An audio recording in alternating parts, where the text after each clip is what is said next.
So it was a big personal development stage for me of starting to do things that I'd never thought about doing. Mhm.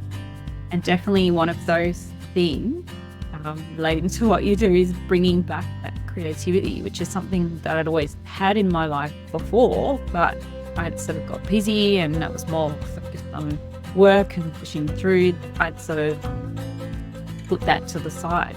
Mhm. That was an opportunity to go, well, I actually need to bring that back into my life, actually support my stress levels. That was part of that whole toolkit, supporting adrenals. Welcome to Soul-Led Creative Women, a podcast for creatively curious women seeking rich, soul-led ways to look after themselves better. I'm Sam Horton, and in this episode, I'm talking with Melanie Campbell, a multi-skilled holistic business coach for women over 40. We discuss how to successfully and creatively navigate life and work during perimenopause, menopause, and beyond. Enjoy. So today I have Melanie Campbell with me. Melanie is a multi-skilled holistic business coach who helps women over 40 to confidently show up in their own unique way without getting sidelined by burnout or perimenopause.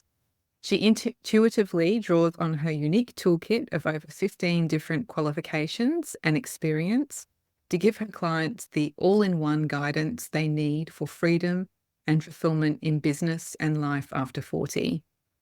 Melanie lives in Sydney, Australia. Welcome, Melanie. Thank you, Sam. It's so good to be here. So today we're going to be discussing how to successfully navigate life and work during perimenopause and menopause. So let's just start with the basics. So Melanie, can you tell us what is perimenopause and how does that differ from menopause?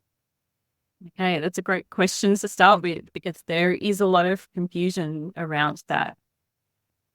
So menopause is actually the 12-month anniversary of when you've had no periods for 12 months. So perimenopause is that 7 to 10 years that actually leads up to menopause.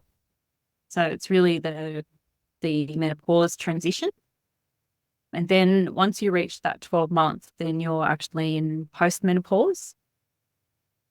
So it depends on your own experience. So for some women, symptoms can start to pop up in your late 30s, or quite commonly it's sort of mid 40s. So for me, it was around about 43, and that's quite a common age.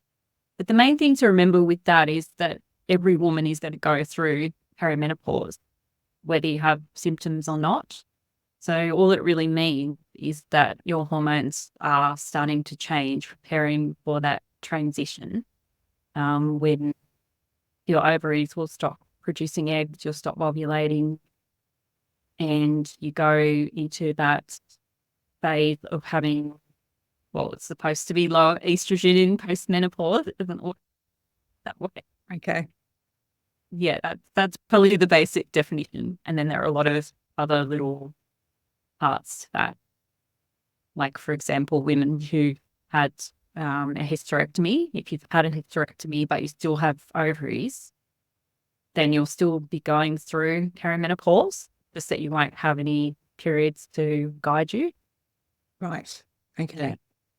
And so obviously, people always think menstrual cycle, when we're talking about menopause. So what are some of the common symptoms that women might experience during changes in their menstruation? Yeah, so one of the most common ones, and this is definitely something that I experienced. So when I first started noticing, it was more reading all the things. There's a lot of information out there about skipped periods, but that's when you're starting to go through that transition when you're skipping periods. And what actually happened for me and a lot of the women that I talk to is that the cycles actually become shorter. Mm. So it might be 21 days instead, and that's actually more common. So the problem is that a lot of women go to their the doctor, and the doctor will sort of fob them off because they'll say, oh, we haven't skipped a period, so you can't be heading for menopause or being perimenopause. Right. So it's more about understanding what's normal for you so that you can look to see what those changes are for you. So if you've always had, say, a 28-day cycle or like 32 days, whatever's normal for you, and then suddenly you're having 21 days on a regular basis, it can still be regular as well. It doesn't mean that it'll be irregular. It's more about noticing what's normal for you and what's changed. So that's really the main thing with that, the menstrual cycle. Because you may also, it can be hard to know as well, is you might actually have stages where you're not ovulating. So I know for some women, they can say, oh, I can tell my period's coming because I get sort of little pains that are the ovulation pain, and that's the indication of that. But what can happen in the lead up as well is that as your ovaries are starting to transition and slow down, is that you won't ovulate every cycle. Right. And you haven't got that as a guide. Less pain. And is it true that you can experience sort of heavier bleeding and that sort of thing as well? Yeah. So for some women, yes, you can. And I went through a little bit of that, but I know for some women it can be very heavy. But the main thing that I would say about that is that you don't have to put up with that. You know, it's not heartening to think, oh, it's just part of the menopause transition and I just have to put up with it. Right. I mean, I've heard all sorts of terrible stories from women really struggling with heavy bleeding, and for many of them, that's why they end up having a hysterectomy, because the bleeding is so heavy. Right. But that can be caused by an estrogen dominance. Okay.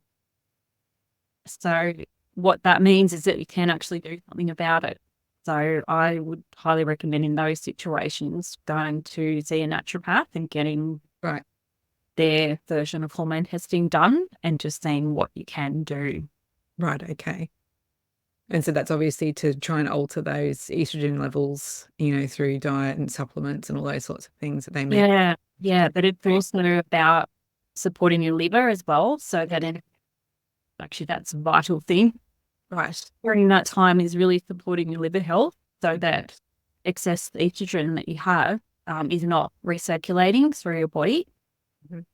That way you can clear that through. So that gets cleared through the gut and the liver. Right. So the more you can do that, that can really help to minimize some of those symptoms as well. But yeah, that's the key message here though. Okay. Don't put that. Yeah. There's no need to suffer through it or feel like, oh, it's just part of a woman going through this stage. It's not. And would you say then, you mentioned seeing a naturopath, would you say that the traditional medical system, seeing a local GP is still sort of a little bit outdated in terms of, their understanding and their approach to supporting women through this period? What are your thoughts on that? Well, it can be. It depends on who you go and see. But if you're just seeing a general practitioner who's not specialised in women's health, then they just don't have that background in it. I mean, it's something that I've been, as well as going through it myself, I've spent 5 years researching it as well and also talking to other women. So it's not a simple thing of just learning a few things about it. So unless that's their specialty, and there are doctors out there that do specialise in women's health and have an interest in that. Mm-hmm. But otherwise, why I suggest a naturopath is that they have other testing options that the doctor can have. One of the Dutch test. Okay. Which is a really great way to see what is happening with your hormones, especially estrogen levels and cortisol. Okay. Cool. Related to stress is another really important. Absolutely. Okay. Yeah. It's just more insights, basically, isn't it? More It information is. you can. Yes, yes. Yeah. Yeah. The more you can find out about what's happening with your body and the more you can support your body, then the easier that transition will be. Excellent. And so it's not just menstruation, though, is it? So what are some of the other things that women might experience when they're going through perimenopause? So there are many, many symptoms. I think last time I was reading, I think there was something like, 36 symptoms according to a lot of the information out there. Mhm. But it's more about noticing what's different for you. And anything that you notice that's a bit different, that's valid. And it can be things like, it's more around the mental changes as well. Because what actually happened is that your brain is actually driving the transition. So your brain's actually recalibrating. And because of that, that's why there can be things like that, what's referred to as peri-brain fog, Okay. which at first I was thinking, well, I don't have that. I don't feel foggy as such. So everyone describes that differently. So it might just mean that you don't quite have that same mental clarity, or you're not remembering things that you used to remember. I know for me, I used to be able to keep everything that I needed to do in my head, and then suddenly I couldn't. It could even be things like you might forget how to spell words. Okay. That's probably less common. You hear a lot about women walking into a room and forgetting why you were there or forgetting name. That it can appear in other little ways like that. Okay. Because I also have a writing background, and so as a writer, spelling is really important to me. And I'm thinking, what's wrong? It would be a really simple word that suddenly I couldn't think how to spell. I would have to actually look up. Frustrating. Yeah, so that's probably the thing that can be quite frustrating for women going through this state. Also, there is then that fear of, or is it early dementia, Hmm. especially because it can be common. And I know for me, it was with my mother-in-law. You can have older parents, or you might have seen grandparents go through dementia. So you're sort of on your mind of thinking, is that what's going on? Yeah. And I have heard conversations around that a lot of women do go off to see their doctors to say, is that what this is? But a lot of the time it is really just that brain recalibration. So the more you can support yourself and just being gentle with yourself. And for me, it was really helpful realizing that was that recalibration time. So just instead of feeling frustrated and annoyed that I couldn't do the things that I did before, or I might not have felt quite as in control, it was more just writing everything down and being okay with that. Yeah. And so are most of these then perimenopausal symptoms, are they temporary in nature? Do any of them continue on with women into menopause?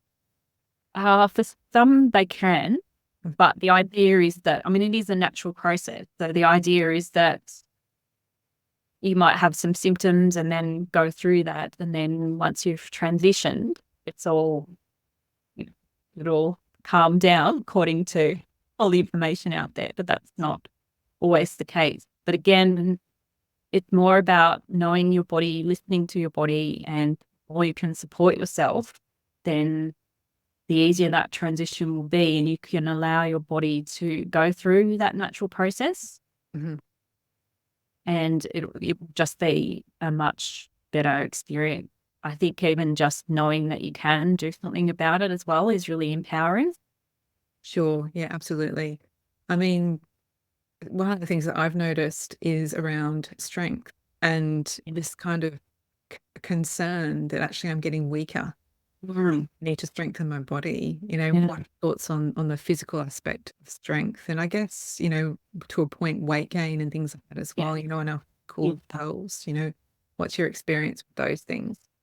Yeah. So that is all part of that transition as well, because our metabolism starts to slow down, but also things like the muscle tone can start to break down as well. But then a lot of it is also tied into, again, the estrogen and stress levels as well. Yeah, so definitely the other thing can be around joint pain as well. Okay. So something that I do myself and that I recommend as well is definitely looking at how you're exercising Mm. and just going less is more. Yeah. It's more about having something that you can do consistently but gently. Because I know it can be a struggle for a lot of women that I talk to go, oh, I'm starting to put on weight. I need to do more. I need to do more cardio. I've got to get out and start jogging. I'm do 10,000 steps. I have to be lifting heavy weight, but then that actually stress on your body, which can actually make your symptoms worse because that interferes with all of the natural rhythms of hormone. So it's more about just going really gently. So things like doing the yoga practice, it's really good. It can be just some gentle weights. Pilates is not another one of my favorites because it's just a really good way to strengthen. But again, just choosing something that's really gentle. And even working one-on-one with someone to start with, just to create the right sort of exercises for you, the ones that actually feel good. So it's more about noticing how you feel after you do certain things, because you want to feel like you've exercised, but you don't want to feel afterwards that it's completely drained all of your energy. Because that can be a big one in perimenopause as well, is affecting your energy levels. You don't have quite as much energy as you used to have. Sure. My own experience. So I've actually got like inflammation in my shoulder. I've got bursitis and tendonitis or something. I don't know. Anyway, been there for a good few months, and I thought it was perimenopause, but actually it's become more than that. And I can't even do a downward dog for frustration with the whole yoga and Pilates thing. Because that's actually like just an amazing thing to do to feel stronger. And you know, like I said, I felt like I was losing strength. But I wonder how much of the injury that I've experienced actually related in some way to the hormonal changes, and it just over time gotten worse. Does that just logically make sense? It can do, and I can definitely relate to that, having had many tendon injuries and having tendonitis as well. So I guess the point I would probably make around that as well is, again, just really taking notice of anything like that and just get it checked. So not just assuming that it is just perimenopause and you have to put up with it. The perimenopause, I like to think of it that there can be underlying health conditions or other things that you might have more of a leaning to. And because your hormones are changing, it can bring those things to the surface. Sure. So that's why it's a real opportunity to really start looking after yourself and really taking care of yourself. Yeah, okay. And I'd say actually my experience in the last 6 months has coincided with change, you know, in the menstrual cycle and all those things you just went through before. So it doesn't feel like a coincidence, you know, somehow. And then the stress levels and the cortisol, you know, causing that to then, you know, become a much bigger problem than it really needs to be. Yeah. Yeah, no, that's exactly it. And the other thing I was going to say around the whole yoga and Pilates thing, that's why it can be good working one-on-one with somebody. Yeah. I am actually a yoga teacher as well. Okay. That's why I say that. But when I did all of my yoga training, that's when I was in my early 40s. And that was when I was at the stage of like really pushing through. I didn't realize that was okay. things. So you can still be doing healthy things, but if you're doing too many of them and it's still that pushing through energy, it can still not be good for your body. So I ended up with a lot of tendon and injuries. Okay. And I had to then change my whole practice because there were a lot of things that in yoga weren't suitable. And I'd always done Pilates before that, but during the training time, I didn't have time for that. So I ended up doing rehab Pilates. So now that's why I combine the two. So that the strength and the stretch component, but it's more about doing it really gently. So even the downward dog, I have a modified version that I'll do. Yeah. But that's why even with that, I'd be saying to go really, really gently. Yeah. Yeah. I mean, I was going even with the injury, and then I just stopped recently because it did feel like that pushing too hard energy. Yeah.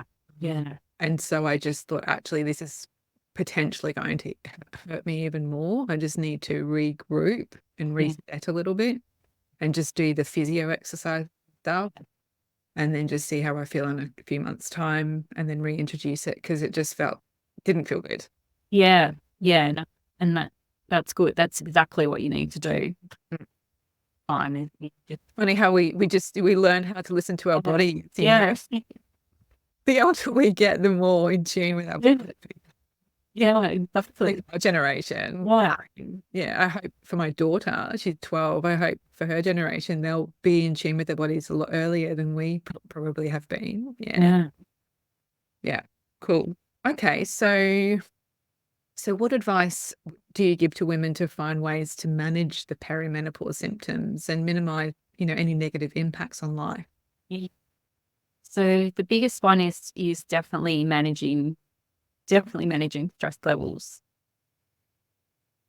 So when I say that, it's more about, and I speak from my own experience with this, I thought before, well, I'm not a stressed person. I'm not one of the people that's racing around stressed. I felt thought I was nice and calm. But what I didn't realize, which is what I was talking about before, it was more that idea of pushing through and not giving myself a break. Mm-hmm.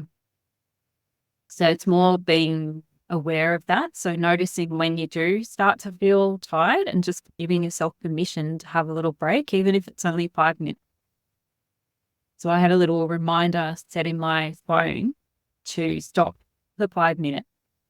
And I've just got some nice relaxing sounds on the Insight Timer. And I just use that just to lie down on the floor or sit down and close my eyes and just do some nice deep breathing for 5 minutes. It's amazing how much of a difference that makes. Sure. So even just doing something like that, or even if you can't do that, if you're somewhere where that's not possible, just noticing if you're starting to feel like, oh, I've got to get this done, there's all these things to do, just stopping for a moment and just taking 3 really deep, slow breaths. Mm-hmm. That can just be so helpful. That's one of the tools that I always use. Breathing is that we can do anywhere and no one even knows that you're doing it. Yep. And it just helps to calm your whole nervous system. Yep. And the more you can do that, it means that your hormones can do their thing and just follow the natural course of how they're meant to transition, because our bodies are so intelligent. They will, the more we support them, then they will just do their thing without us having to do anything. It's just with all the all the busyness around us and then time of life as well, there's just, we might be still caring for children or caring for elderly parents, or there's just all these other things going on with our own health too. And it's just really just being in tune with the impact that's having on you. So that's a big one. And then the other one is around the liver health. Okay. So the thing that you can do for that, one of the things is definitely cutting down on toxic chemicals. So a good place to start with that is around skincare and makeup, because that's going right on your skin. So it's just going directly in. And there's so many natural options out there now. But it's just any chemicals that you take in go directly into the liver. So if your liver's busy processing all of those chemicals out, then it means it's already burdened with that and not as available then to clear out that excess estrogen that I was talking about before. Right. Okay. And interrupting with that normal flow that your body goes through. Yeah. So what are some of the worst things we can do for our liver function then? Well, Yeah. which is probably the other two are probably not as, for some people, probably not as popular, but more about experimenting. So one is definitely around alcohol. But it doesn't mean that you have to completely cut it out. No. But it's more about just experimenting and seeing what happens. So for me, my husband and I would have a glass of wine with dinner every night. It was just something that we did. But I was at the stage where I thought, I really want to try and experiment with everything to see what I can do to minimize the symptoms that I was experiencing. I think one of the other things that I had actually, which is quite common, is that breast tenderness. So just feeling really heavy and sore. And so I'd looked into, well, what can I do? And actually that really helped with that. Okay. So headaches as well. Yeah. So I managed to gradually decrease that to, I thought, okay, well, I'll have 3 nights then when I'm not there. And the more that became a habit, and that became a bit easier. And then I started to feel a bit better. So I just gradually decreased it. Okay. And now, now I can actually go for several weeks without having one at all. And then when I do, it's just one glass, but then that's my choice. And because it's become habit now for me, and I don't actually feel like I want it. Whereas before it felt like, okay, we're sitting down having dinner, I need to have a glass of wine. The ritual. It's something that we do. Yeah. Yeah. Yeah. But yeah, it does make you feel better. I'm actually over 300. I'm not sure exactly of the number. Over 300 days alcohol free, and it just makes you feel so much better. Yeah. And a lot of it's mindset. I actually believe in some capacity that alcohol is going to be like the new smoking. We thought about smoking very differently a few decades ago. And I think that alcohol is destined for the same. Yeah. Because it really does impact our health, right? And mental health, Yeah. as well as the physical. Yeah. No, it does. So just really, being mindful of that and just seeing what you can do, but just doing it gradually instead of going, oh, that's it, you've got to completely. Everyone's different. I mean, I didn't have liver function in mind when I stopped drinking either. I think if you can understand, the more negative impacts it's having on your life, then that makes it easier in theory. Yeah.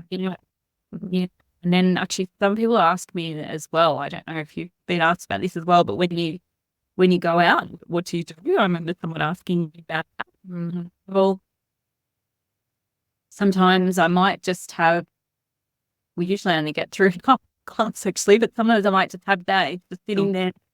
Or if I'm out at like a cocktail event or something where a lot of the time I'll just have the glass, but I'm just holding it. It's just something to hang on to while I'm talking to people, if that makes me feel more comfortable. Or otherwise, if there's sparkling mineral water instead, I'll have that instead. Yeah, sure. I mean, there's a lot of alcohol-free options on menus these days. I mean, like they've sort of expanded their repertoire in terms of, cocktails and various things you can get alcohol-free. So it's not just a mocktail or a glass of sparkling Yeah. water. There's a bit more to it. Yeah. Yeah, there is. Yeah. Yeah. Okay. It can't all be bad though, right? So Totally not. what do we have to celebrate and embrace during this period of transition and this phase of womanhood in perimenopause and beyond? Yeah, so I feel like it's definitely an opportunity to really get in tune with your body and what you need, and starting to really advocate for your own health. I think that that's really empowering as well, Mhm. because I mean, as women, we definitely can have that tendency to just push through. People rely on us. We're used to sort of being the ones that do everything for everyone else. But when we get to this stage, because if you keep doing that, your mind and body starts to, I feel like the symptoms are like your mind and body's way of saying, no, you have to stop. You can't keep going down that path. So it's a good time then to sort of stop and reflect and go, actually, doing that doesn't work for me. Mm. This is what I need to do instead. And then you can start looking at, actually, when I think of boundaries, I think more of boundaries with myself, because that's where it starts. Mhm. So me going, well, what actually works for me? And this is what I think other women as well are thinking about, well, what feels right for you first, starting with that. And I feel like when we go through this transition, like our permission is slipped to start doing that. Yeah, that's powerful, isn't it? Yeah, I think yeah, there can be a real depth to it as yeah, well. yeah, Getting to know ourselves in ways that we've never yeah, really understood before, and really tapping into our kind of inner power, so to speak, and our inner yeah, wisdom and letting it yeah, guide us in our decisions. Very powerful. One yeah, of the main themes in the work that I do, is to yeah, support that process of yeah, really connecting yeah, internally. Very powerful. yeah, it is. And I think too, it is that time of seeing, well, what else do I want to have in my life, next phase of life. Mm. It was sort of, it can be a turning point. It certainly was for me to go, okay, what do I want to do for that next phase of life? Because there's a lot of stuff out there about what we should or shouldn't do once it gets to our mid-40s and beyond. And all these things of, oh, you can't wear that anymore. You can't behave like that. You can't do this. You can't do that. And I remember at first for me, I was thinking, oh, is that what's ahead of me? I just, this is really, really depressing. I don't want to do this. And then I thought, well, I mean, I don't have to do it that way. No. What if I do things the way that they work for me? And I look at my grandma in this. So my grandma, she's not with us now, but she passed away when she was almost 100. Mhm. But she never thought of herself as old. She talked about the oldies down at the club in her local area who were probably 20 years younger than her. And she was a jazz singer, so she would be entertaining, and she always had this bright red beret on and Mm. just all of that flair. And that just really got me thinking, well, what do I want to do next? I don't want to be looking back when I'm in my 90s thinking, oh, I should have done this, or I should have done that. That was something I really wanted to do. So it was a big personal development stage for me of starting to do things that I'd never thought about doing. Mhm. And definitely one of those things relating to what you do is bringing back that creativity, which is something that I'd always had in my life before, but I'd sort of got busy and that was more focused on work and pushing through. But I'd sort of put that was an opportunity to go, well, I actually need to bring that back into my life to actually support my stress levels. That was part of that whole leaf toolkit, supporting adrenals Yep. as well. So for me, one of those really important thing was actually taking up singing. Okay. Expression. This is Yeah. huge as well. Finding a Yeah. way to authentically express Yeah. yourself. Yeah. So did you ever sing, or this was a completely new thing? It was something that I'd always liked the idea of, but apart from singing in the school choir in primary school Yeah. or singing in the car when I was just myself, I hadn't. Okay. Yeah, I hadn't. So I thought, okay, I'm going to do it. Mm. I'm going to book in my first lesson, and I went along, and I knew which sort of songs I wanted to do. So the jazz is really my thing, Okay. like grammar. And yeah, I just really, really loved it. Mm. Yeah, 8 years later, I'm still doing it, but Oh, wow. it was very mindful as well. I found that while I was there in the lesson, I actually couldn't think about anything else. So I completely Mm. focused on the singing and the vocal exercises and the songs, and Yeah. it was just such a breather from everyday life. And it was just afterwards, I just felt so inspired and really invigorated, and Yeah. Wow. yeah, A mindfulness piece that you spoke about yeah, before, it really, like doing things like that, any creative thing really helps you yeah, to mindfulness yeah. and relax your whole nervous system. Yeah, Oh, yeah, which is just so important. And then as well, it's like building a muscle too. The more you make time for those things, you then realize how it makes you feel and how good it makes you feel. yeah. So then you make sure that you do schedule that in. And that's what I did. I made that commitment to always keep doing that. Yeah. And then that just supports everything in your health, and definitely supports that whole transition from perimenopause through to menopause, but then postmenopause as well. Yeah. Yeah. Well, it can be fulfilling as well. Yeah, it is. Yeah, Yeah. yeah, And it just supports that ongoing journey of understanding yourself and following kind of the breadcrumbs of whatever is going to be yeah, exciting for you to follow next. yeah, yeah, yeah, Yeah. yeah. So Just playing with things, having that opportunity to bring back that sense of play, and mm, finding whatever yeah. that is as well. Yeah. Play is huge. Yeah. And like we give our children permission to Yeah. play, but at some point we're told that we can't play anymore. Yeah. But actually, I would argue we need to play just as much in Yeah. adulthood as we did with, Yeah. yeah. Yeah.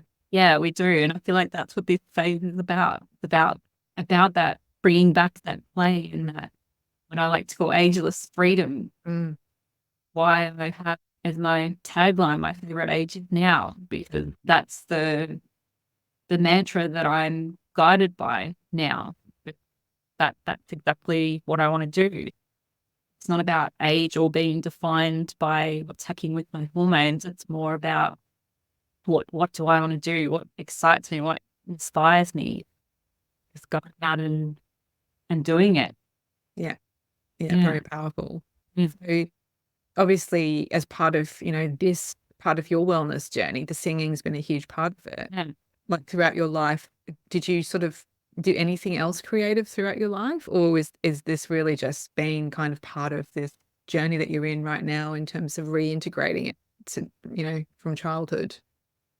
It's something I've always watched, not always. I sort of, as a child, yes, I used to draw all the time, Mm, draw and write. And then I sort of lost that a bit. I think you sort of, once you get into to high school and then uni, and little things become a bit more structured. But I was starting to get back to it probably in my 30s, just dabbling okay. a little bit. Yeah. So I used to make beaded jewelry, and really I've always sewn. That's something I've always done. I was about 15, I think, making my own clothes, and then used to make little handbags. And Yeah. so it was something that was always there. But then there was the phase where I felt like, oh, I don't have fun for that anymore. Sure. really mid-30s to, getting into my early 40s. Okay.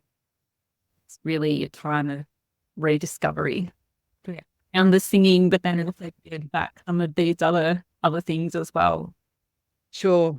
Sure. Yeah. I mean, I think there's also, we can sort of get creative, but Yeah. experience the same kind of depth as maybe what you're experiencing now. So the more you embrace it and the deeper you go with it and the more Yeah. you follow your curiosity, the more Yeah. it supports you. Do you know what I mean? Yeah, It's not definitely. just about, doing it for the sake of doing it, Yeah. pass the time. It's actually Yeah. like, a way to really honor, that Yeah. creative fire within Yeah. you.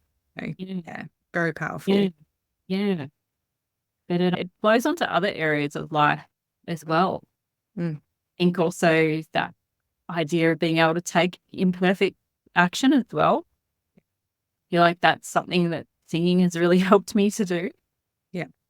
because part of learning that is letting go of trying to control it or make it sound perfect. Sure. Any creative thing that you start to not going to be No. fit to start with, and by doing it in that way, it sort of helps you to carry that over into math as well. Yeah. Definitely about the process, right? Yeah. Yeah. About experiencing it and letting it guide you. Yeah. Yeah. So, I mean, it's the same with art making. It like the actual artwork is kind of a Yeah. byproduct of the experience, Yeah. and 80% of, joy and fulfillment that you get from it Yeah. is throughout the creative process. Yeah. Yeah. So aside from singing then, what does your self-care routine look like these days? It's, in this beautiful phase of life. So for me, self-care, I have a few different practices, and they're things that I've turned into little habits that I can do consistently. So one of them is definitely every morning I have a little 20-minute sequence that I do, Mm-hmm. a combination of yoga and Pilates that I've created, but it's a really nice, gentle sequence. And then I sort of adapt it depending on how I'm feeling. Depends on how slowly I do it or how quickly, but that's something that I'll do every morning Mm-hmm. instead of going off to a 1 hour class in a studio. It's just really being in my own space. And I find that that really sets me up for the day ahead. And I'm actually a lot more productive because I feel like I can think a lot more clearly after doing it. And I also, even some mornings when I get up and might feel a bit stiff, as soon as I start flowing through that, by the end of it, it's just, I feel good now. Mm. So that's a really important thing. The other thing is my breakfast ritual. Okay. And that's something that I actually tell all women at this stage of life, because your metabolism does start to slow down. It's really important to have breakfast and to have a good protein-based breakfast. It's something I experimented with as well. And I find if I do that, then I'm actually not as hungry throughout the rest of the day. Whereas if I had something a bit lighter, then I'm still hungry and then I'm wanting to sort of snack on things. That can be a really good thing. And then the other thing, or the little thing, the other thing is definitely around my 5 minute, I call them my 5 minute meditations, but it's really just being for that 5 minutes of relaxing sound, Mm. just taking that time to breathe. So that, that Just at random times throughout the day type thing. I try and do it at the latest by mid-afternoon. Okay. Yeah, just a read. It's more sort of when I need it.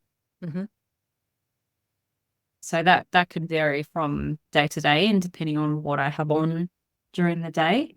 But I always try and make sure, and that's why I have the reminders in my phone so that it reminds me that I still need to do it. Mm-hmm. And I'll try and make sure that I have done it sort of by about 3 or 4 o'clock. Doesn't always work that way, but because the reminder's there, it will make sure that I do it every day. Yeah, sure. And it's not something unrealistic like 20 minutes or something, Yeah, no, no. Will sometimes. Yeah. Yeah, which is why I stick to 5 minutes, because it's better to do 5 minutes each day Yeah. than say do 20 minutes and then skip several weeks. Yeah. Let's come back to those little simple, consistent practices. Yeah. Yeah.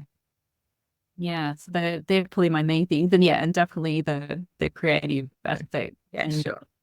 And the singing. So having a little bit of time just to play around with whatever songs I'm working on, and then I make sure I book in a lesson as well with my vocal coach regularly as well, just so we can workshop whatever song we're working through, and that's just so much fun as well. Yeah, amazing. That's so good. I mean, I think the confidence that's attached to that sort of singing, Yeah. embracing the singing. Yeah. So it'd be very empowering to be able to sort of, grow with. Yeah. I can imagine it feeling very empowering. Yeah, it is. Yeah. And especially where I came from with it as well, and it's something that I started with that 8 years ago, and just certain things that I'd sort of struggled with in that song that now I can flow through easily. So it's really empowering in that way too. Yeah. And I can bring that into other things too, going, well, and that's how far I came with that. So if something else that I'm doing, even if it's something in my business I haven't done before, say, well, I can bring that same idea that, okay, to start with, it might not be as good as I might like it to be. It might not be perfect, but the more I do it, the better it's going to get, the easier it's going to feel. So I just need to start. Yeah. Creative practices are great for helping you realize a growth mindset, we weren't taught. My daughter's been taught it a bit in her schooling. So things are changing, but the concept that we don't have to be excellent when we first start. Things can be new and terrible, and it's okay. Yeah. Or if we keep showing up. It's really powerful as well, isn't it? Oh, it is. Yeah. Mm.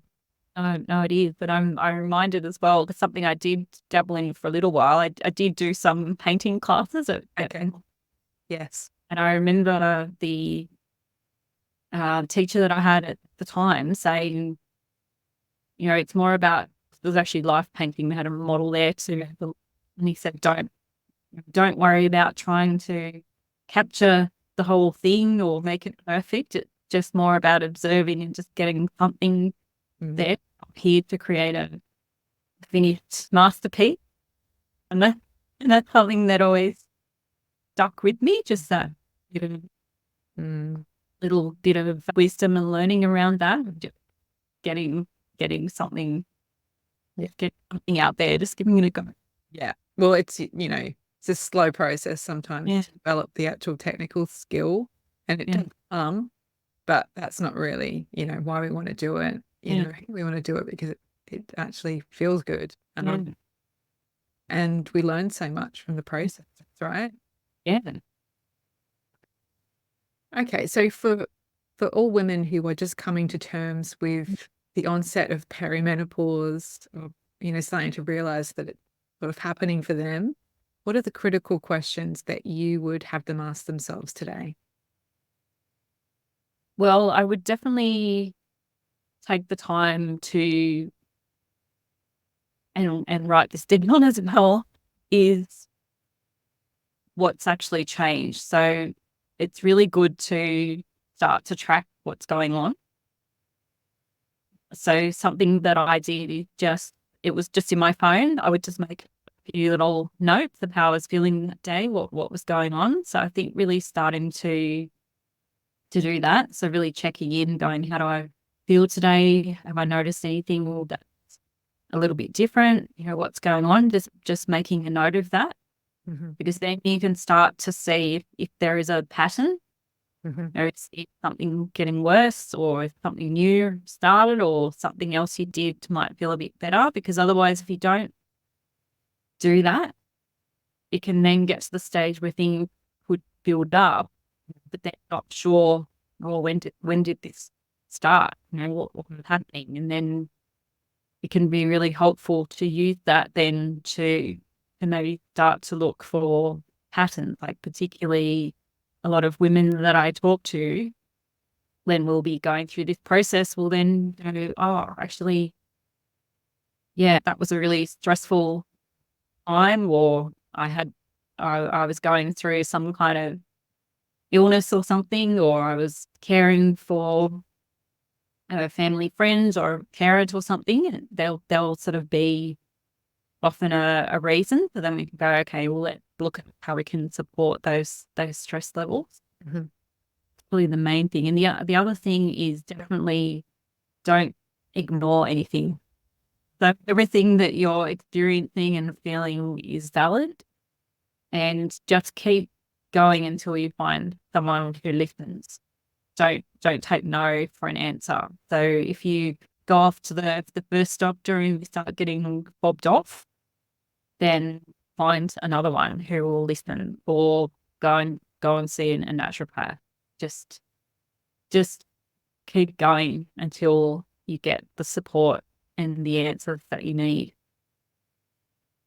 Because it's just so important at this stage to take charge of our health, because a lot of the research, a lot of the science in women's health is very behind. Mm-hmm. It's just starting to catch up a bit now. I mean, no one knows your own body like you do. Mm-hmm. So that's probably my main message that I want to leave with. There's potentially things that you can do about it. Do you know what I mean? If There are lots of things that you can do. So you definitely do not have to put up with things. There are many things that you can do. And also that's different for every woman as well. It's not about, well, this is what you must do. And that's important, to find the right support, someone that will listen to you and guide you through getting what feels right for you.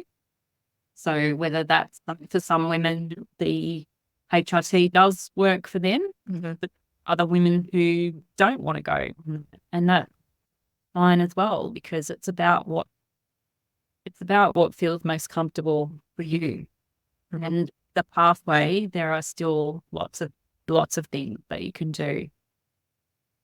Sure. And obviously, as a coach in this space, you're really supporting women to find those solutions, or guide them to implement them, help them sort of, make sense of it all. So it's very helpful a thing as well. I mean, maybe people have never really thought I can, access a coach like that, that specialize in such a specific niche. So it's amazing. So how can people get to know you a bit better, Melanie, and get a real feel for the work that you're doing?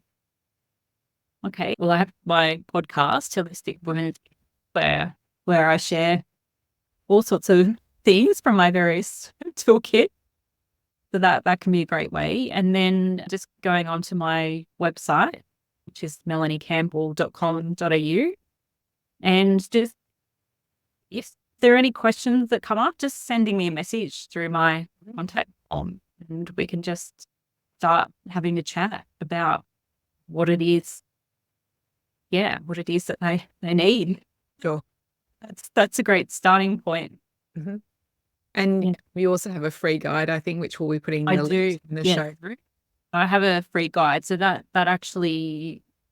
called How to Successfully Navigate Perimenopause Around Your Business. So in that, I go into a little bit more in depth into the types of symptoms, how to track them, but then also what you can actually start to do, just something simple that you can start right now. So I've checked out the guide. It's a very thorough explanation. Yeah, it's got lots of information that I didn't even have any idea about. So take a look at the guide for sure. Okay, well, thank you so much for coming on today, Melanie. I really appreciate your time. It was lovely chatting to you. If you'd like to receive 3 actionable creative wellness tips personalised to your circumstances that you can implement easily straight away, head on over and take my free quiz at samhorton.co/quiz.